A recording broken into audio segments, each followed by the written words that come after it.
Hello and welcome to Burning Issues, the only program that provides you a glimpse inside the Wichita Fire Department. I'm Joe Bickle, Battalion Chief of the Wichita Fire Department. In this episode, we will talk about a side of the Wichita Fire Department that most citizens seldom or rarely see, the Wichita Fire Department Honor Guard. Joining me today are senior firefighters Todd Newland, J.J. Barrientos, and Jeremy Minches. I'm going to have them give a brief background of their bio of the Wichita Fire Department. Firefighter Newland. I've been with the Wichita Fire Department for 25 years, and I've been a member of the Honor Guard for 13. The past 10 of those 13 years, I've been the leader of the Honor Guard. Firefighter Barrientos. Been on the fire department for 25 years also. Currently assigned to Station 21 on the C shift, and I've been a member on the Honor Guard for 11 years now, and been the C shift coordinator 7 years. Firefighter Minches. I've been on the fire department for coming up on 18 years, assigned to Battalion 2, Station 2 at Lincoln and Broadway. Been the Honor Guard shift commander on B shift for a couple years now, and been an active member of the Honor Guard for a little over 6 years. Well, there's a lot of experience here. Can one of you tell me what some of the responsibilities of the Wichita Fire Department Honor Guard are? Sure. Basically what the Honor Guard does is it represents the Wichita Fire Department at several different functions like parades. We are also the big representatives for whenever there's recruit graduations. We've been asked to do graduations presenting colors, and by what I mean by presenting colors is you bring in the United States flag and the Kansas flag into a different function. For the past several years, WSU has asked us to present colors for both their spring graduations and their fall graduations. Okay, so you cover a pretty wide gamut of functions that you attend and everything. Oh, absolutely. Okay. Well, on the other hand, I mean, about funerals and stuff. Right, yeah, thank you. We do funerals, for weddings, we've done a couple of weddings, funerals for retired members of the Wichita Fire Department, and we've done, obviously, we unfortunately had to do line of duty deaths in the past, and it just, what the Honor Guard is we're kind of the jewelry of the fire department, I guess. We try to put the fire department in a more formal light. Okay. How long has the Honor Guard been around? Is this something that is just recently formed, or is it something that's been around for the whole 127 years now in the Wichita Fire Department? It's been around for a little over 30 years, and what brought it upon, it was way before I was on the fire department and before these guys, but we had a line of duty death of Adrian Montgomery. Mm-hmm. And at that time, the fire department did not have an honor guard, and they saw the need for one because it was pretty much standard practice throughout the nation of major departments or metropolitan departments, professional fire departments, so to say, having the jewelry of the fire department, men that represent well and look good in the uniform, and then are also compassionate and give back. And at that time, with the line of duty death, we did not have one. And then a group of volunteers from what I found out, doing a little bit of history, checking with Nick Mendoza, which is a retired lieutenant that is still very active with the fire department.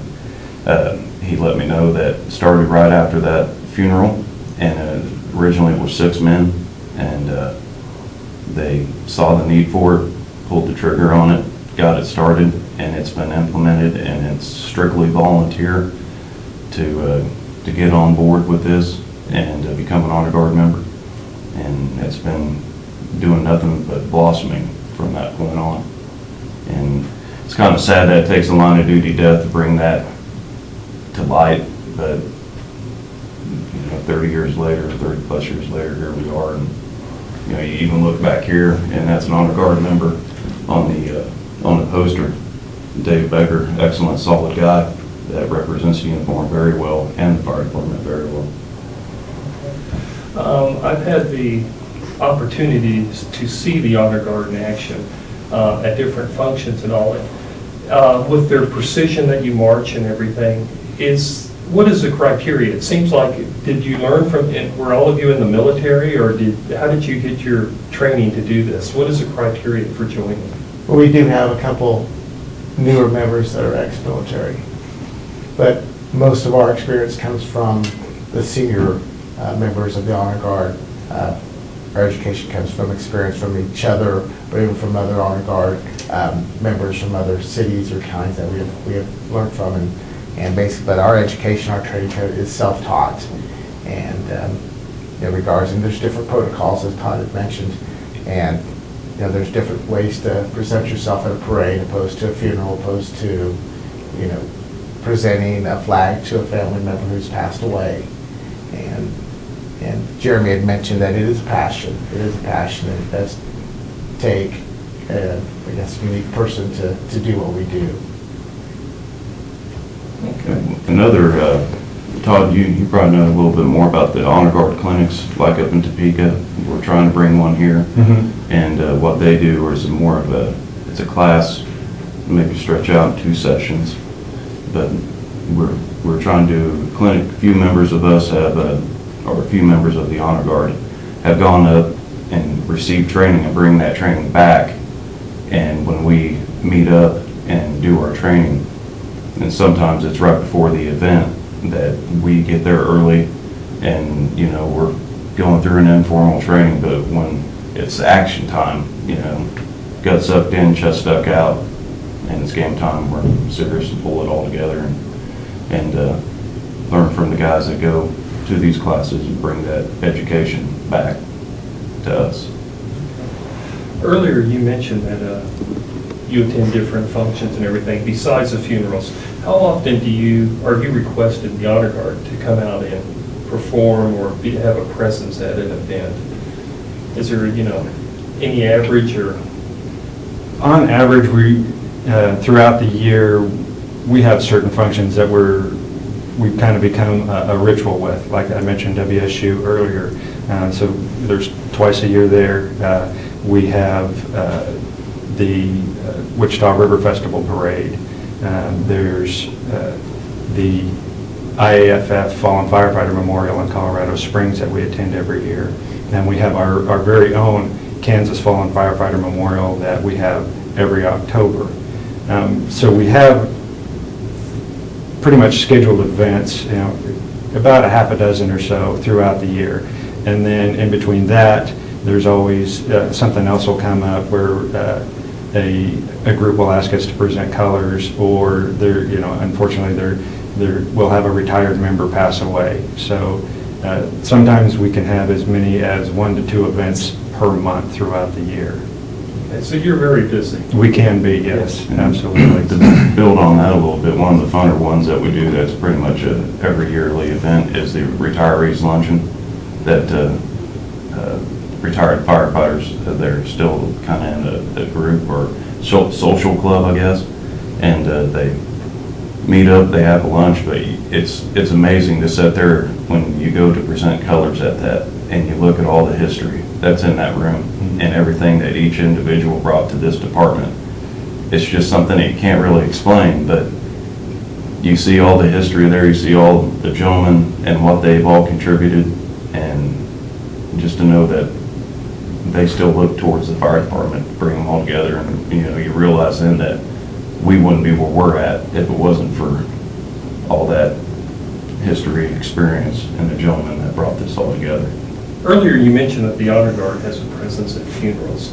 Is this for firefighters? Is this for any firefighter that's ever served, or are there criteria that they have to meet to have the Honor Guard at their funeral? Well, we obviously any any retired firefighter that's left the fire department within good standings, Okay. Which I think is always. Yes. Then we've actually been asked here in this past year. There was a firefighter who who had a line of duty death down in Texas, who actually grew up here in and around the Wichita area. And they had their formal funeral for him down there, but he was being buried up here, and the family contacted our honor guard, asked us if we would give him an honor guard burial up here as well, and we were more than happy to do that. We've also had members from other departments around the country that have come here, to be buried back at home, that were retired, that we've sent honor guard as a representation of the fire department, because no matter whether it's here in Wichita or Sedgwick County, it's, as we all know, the fire department's a family all across the country, and we're more than happy to bring them home and welcome them, give them the proper send-off that they need. Okay, good deal. And Chief, one thing I want to share with is that, if there's a line of duty death, we've gone to Topeka and we've gone outside of Emporia, we represent Wichita Fire Department, and we need to be there just to honor the fallen brother, regardless if it's from another city or another town.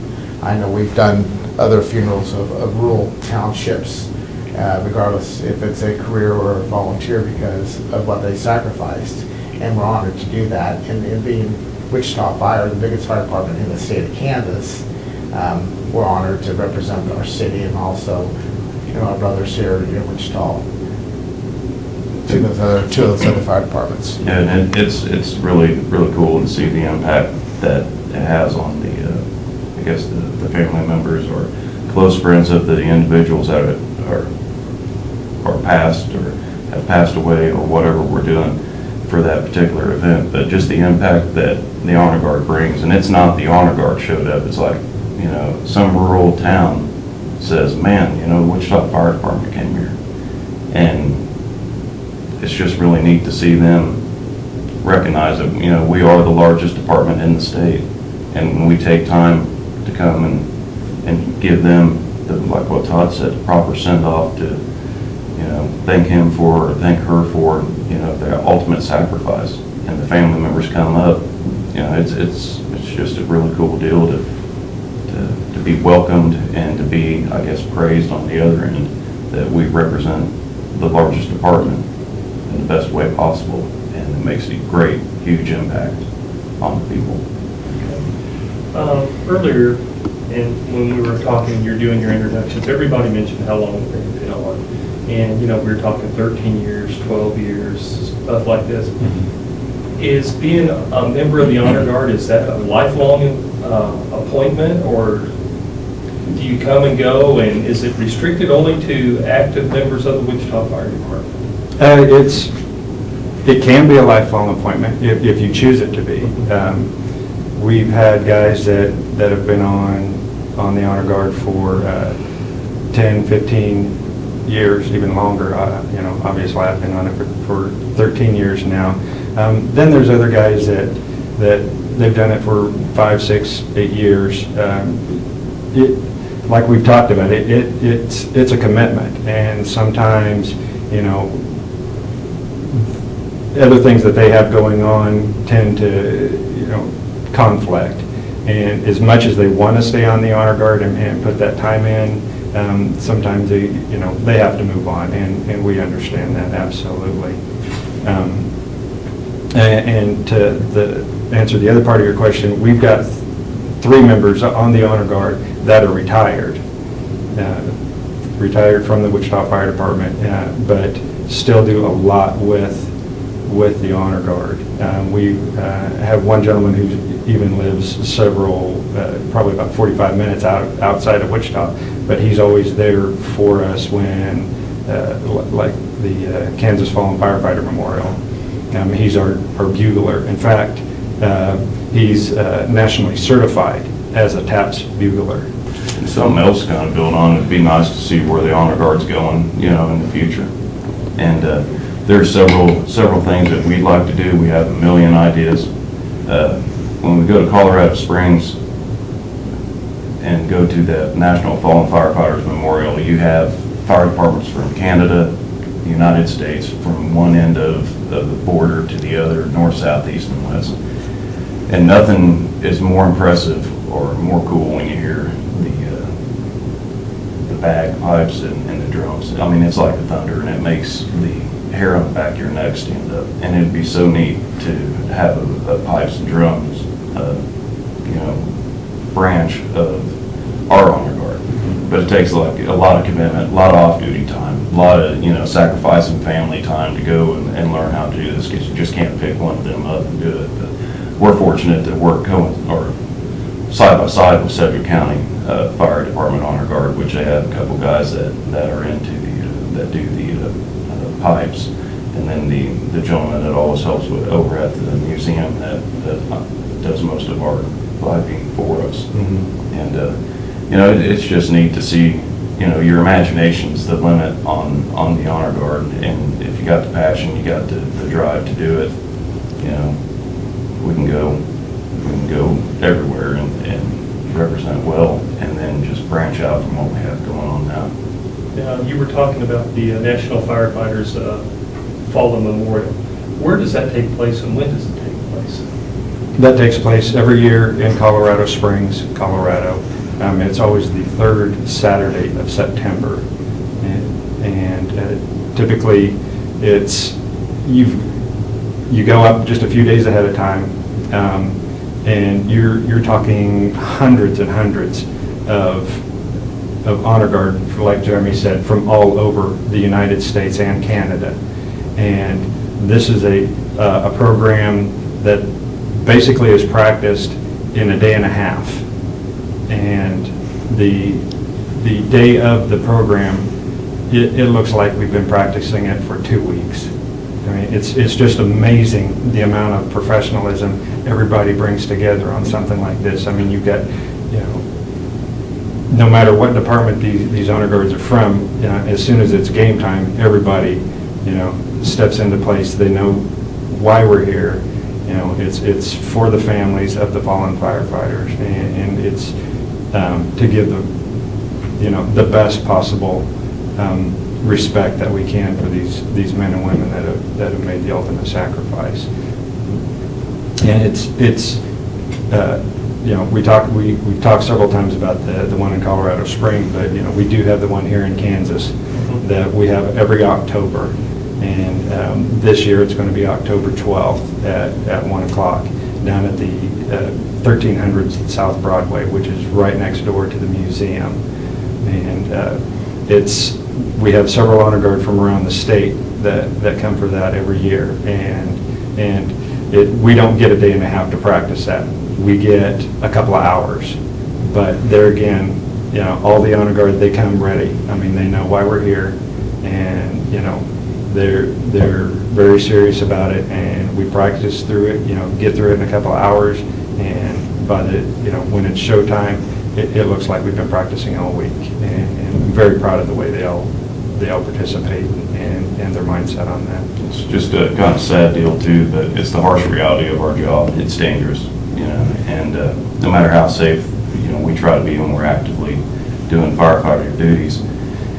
On average, I think it's 100 firefighters a year, give or take some years, and that's what these memorials are set up for, to honor the fallen from the previous year, and then they go back, like for Kansas, our memorial, we go back and recognize the people that have made that ultimate sacrifice. But, just a couple of days ago, had 14 wildland firefighters killed, 19, and then 4 of the Houston firefighters that died within a month ago. I mean, it's just a harsh reality. It's a dangerous job, and they gave their lives protecting, saving lives, and saving property. Yeah, I think Jeremy's right. I think in the last couple of years, on the average, it's been over 100 firefighters that we honored in Colorado Springs. And everyone takes a different role. We got flag bearers, we have bell ringers, and we have gentlemen who carry the pipe poles or the axes, or else you've got your pipes, your drums. And it's so impressive to hear over 300 bagpipes and drummers at the park there. And it's number one, to honor the brother or sister has fallen, but number two is to honor the family, Yes. which is number one priority. You're there for the family. Mhm. You are there for the family. And even when you come home to Wichita with our memorial, and you're still there for the families, because we have families who repeat and come back every year to honor their loved one. And therefore, you don't want to, disappoint the importance of what the role they played, not as a firefighter, but also what they played in their family. Because, being a firefighter, the old phrase, you're always a firefighter, and you do take it home. It's their connection. And it's your connection, and it's not a family business, it's definitely part of your family, and Jeremy can testify to that, and so can Todd, they're second generation. And so, it is a way of life. You talk about Colorado Springs in our local memorial and stuff like that. Do you ever travel back to Emmitsburg, to the National Fire Academy, when they have their memorial? I know we've had, several firefighters die within the last 10, 15 years, and I didn't know if the Honor Guard went back to Emmitsburg during that one also. Yes, I have been to Emmitsburg. We honored Urban Ag a couple of years ago.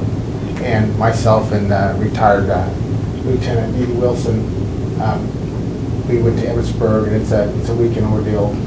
And Emmitsburg, Maryland is where the National Fire Academy is. And within the Fire Academy, there is on the campus there is the memorial. And it's very honoring too. It's quite an event.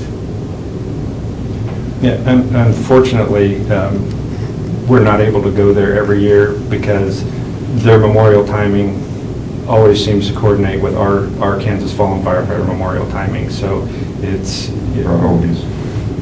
Yeah. Right. So we stay at home that particular weekend and honor our men and women here. Well, there's quite an expense to get back there and everything. Mm-hmm. You were talking about the number of people that were out at the Colorado Springs, and it sounds like it's just a sea of humanity out there. Mm-hmm. Oh, absolutely. Besides your standard bearers for your flags and everything, does everybody's uniform looks the same, or is everybody's different? Each department, there's variations from department to department.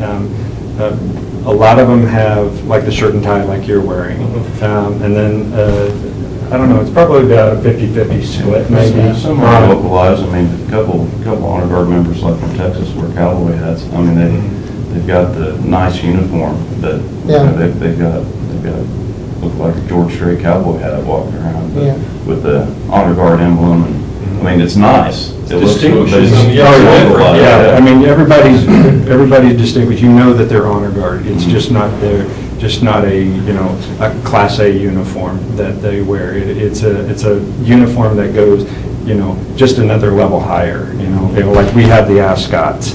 A lot of them will have the ascots as well. We have the gold. Some of them have blue. Some of them have red. Some have white. It's the one.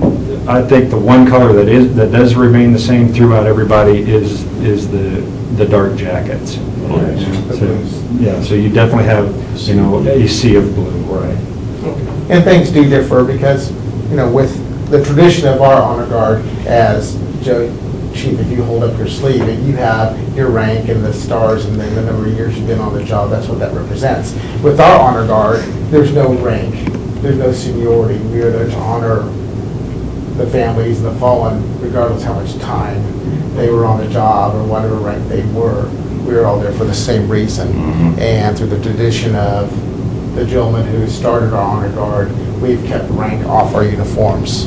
And we distinguish ourselves with our own personal patches. And that's the difference that we have compared to your Class A. Thank you very much for being here. It's been very informative. Absolutely, my pleasure. Okay, thank you.